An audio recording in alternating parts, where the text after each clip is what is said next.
thank you partner. po. Ayan, partner. Ikaw ba, kaya mo ba akong bigyan ng 1 million pesos tsaka ng bahay? Huh? Well, mahal kita, partner. I'll do anything for you, pero hindi yun. Grabe ka. Baka 1 million hugs and kisses. Pwede na yan? Pwede Sige, ba? pwede And na compliments. May kilala lang ako na kaya mamigay ng 1 million pesos. Siya nga ang binansagang pinakamalakas.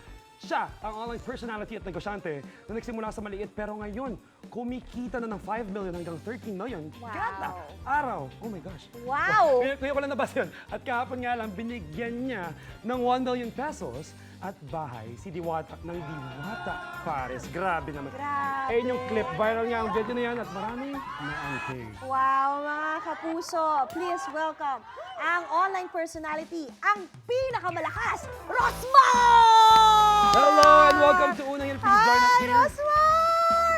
Hello, welcome Hello. to Unang Hello. Hirit. Hi, hi. Medyo Last time kasama natin siya mapawis sa lang ako. remote, pero ngayon dito na sa studio, no? Welcome to Unang Hirit Studio, Oo Rosmar. nga, Rosmar lang sa kalam. Nako, eto guys wala pa raw siyang tulog dahil nag-Asoka Challenge na. Nag-Asoka Challenge siya at kita mo naman, wala siyang makeup pumasok dito. Kailan mo ba i-upload? Bare-face nga siya Oo, ngayon kasi eh. yan napuyat siya sa Asoka. So, kailan mo ilalabas yung ayan, eto na. That's a BTS. Eto yun.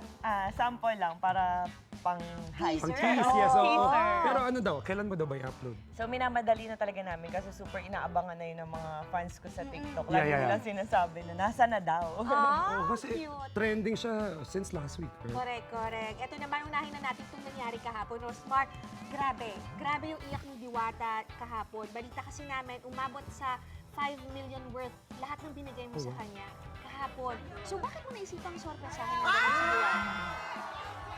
Naisipan ko siyang i-surprise kasi na-feel ko yung sarili ko sa kanya na nagsimula rin ako sa wala. And ayan, sa 1 million pesos dati na sinabit sa amin ng asawa ko, ni na papa at mama nung kasal namin, doon nagbago yung buhay namin, yung asawa.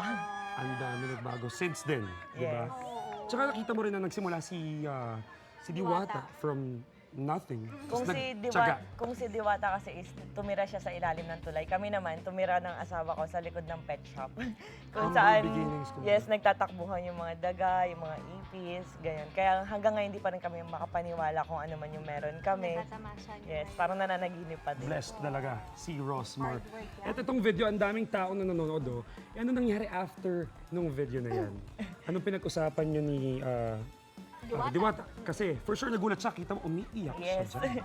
Sa totoo lang, bago pa ako pumunta dyan, kinausap ko na siya na marami akong surprise na magpapabago ng buhay niya. Pero syempre, hindi ko sinabi para surprise talaga and Tsaka magulat genuine yung siya. reaction niya. Yes. Correct, correct. Pero isa sa binulong ko talaga sa kanya nung araw na yan, sabi ko, dumating man yung time na malaos ka or di naman forever hype, di ba? Ang lahat, course. kahit artista, kahit sikat. Everything's Nawawala temporary. talaga. Sabi ko sa kanya, yung 1 million pesos na yun, i-keep niya talaga para sa future niya. Which is, sabi niya talaga, ibabangko niya agad yun para sa future At niya. for sure palalaguin niya yan. Tama. Yes. Of course, maraming napapasana all. Kahit kami. Kami. Rosmar! Saka lang. Pero ito, iniisip ng marami na grabe. Ang talagang yaman mo na talaga, Rosmar. So para lang ma-inspire yung mga kapuso natin, paano ba nagsimula yung ganyan? Paano nga ba yumaman si Rosmar? This, ay, yung So, ako favor po niya. kasi siguro is mana po sa aking father na talaga namang business-minded. Ay, nung elementary pa lang po ako, nagtitinda-tinda po ako sa school, pero hindi po yun alam ng magulang ko. Ice candy ata. Tapos ng high school naman is mga reviewer ko, dahil nga po, first honor ako nun sa classroom, pinapaserox ko sa kanila, then pinapabayaran akong 50 pesos, ganun, per subject. And nung- Business-minded na siya dati pa. Business-minded Yes, and nung talaga. college, yun na yung time na nakapunta ako ng mga DV and Quiapo, doon ako nagsimula na parang ang lawak na. Buy and sell ako, post ako everyday, sinisipagan ko po talaga. Tapos lumawak din yung reach mo, lumawak din yung market mo. Yes, Correct. 200 po na groups ang pinopostan ko everyday before. Wow! At ikaw mismo ang nagpo-post. Yes po. Ikaw may handle. And siya ngayon po grabe. sa TikTok, nasa 40 videos a day, nagpo-promote po ako lagi. Wow. In one account or Actually, nakikita ko. In multiple one accounts? account, ako lang Nakikita po ko, yun. nakikita ko, oo. Ngayon, ang grabe, ang dami mo nang naipundar. Ano ba yung mga napundar mo na? Can we name some para naman ma-inspire Oo. yung mga nanonood nating kapuso? So ngayon po, pinaka-latest po, may kakabili lang po ulit kami sa Tagaytay. So latest po is nasa 31 or 32 titles na po yung naano namin ng asawa ko. Oh my God. And ayan po yung first Ito, property ayan. po namin sa Kalawan, Laguna, 1 hectare Grabe. po. Anong Pwede plano kayong mo bumisita dyan? dyan. Pwede po. Pinaparent mo yan?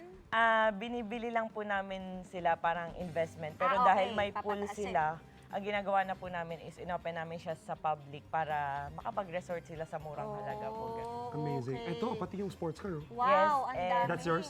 Yes, Wow. mga Ilan ang sport. kotse mo? Di ko lang po sure, siguro po mga Kasya pa nasa ba? 10 to Kasya pa ba baka- sa parking nyo? Yung Oo, parking, meron parking sa bahay namin. Oh. So, Akin wait, din. pero alam nyo, para ma-inspire kayong lahat, before po, ang unang sasakyan naming mag-asawa, sasakyan po ng asawa ko. So, magjowa pa lang kami nun. Toyota Vios po na second hand, 2012. Toyota Vios po na 2012. And So, from there, nag-upgrade Eto na yung mga nag-upgrade. sports car yes, ka and na. nangolekta po siya ng mga toy car na maliliit. Tapos, nung time ng pandemic, naubusan na po kami ng pera. Sabi ko, wala nang pampasahod sa staff, ganun. To the point na sabi niya sa akin, ibebenta daw niya yung mga Collection collection niya. niya. Sabi ko, wag, gagawa natin to ng paraan and balang araw magiging totoo yan at ito na, manifesting. Amazing. Ito naman sa TikTok, grabe, billion na yung likes mo. Syempre, kapag sobrang sikat na, hindi mawawala dyan yung mga bashers. Ano naman gusto mo sabihin sa kanila? So, yung mga bashers ko po na yan, sila yung mga nagiging inspiration ko para mas galingan ko sa buhay. Kasi sila yung mga taong walang tiwala sa akin and nag-judge sa akin kahit wala akong ginagawa sa kanila.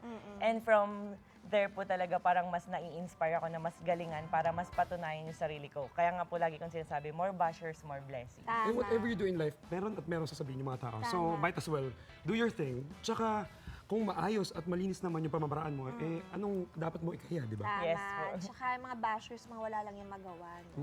Marami silang time. Inggit, pag-inggit, pikit. Yes. Ako. Ayan, maraming salamat, Rosmar. Thank you.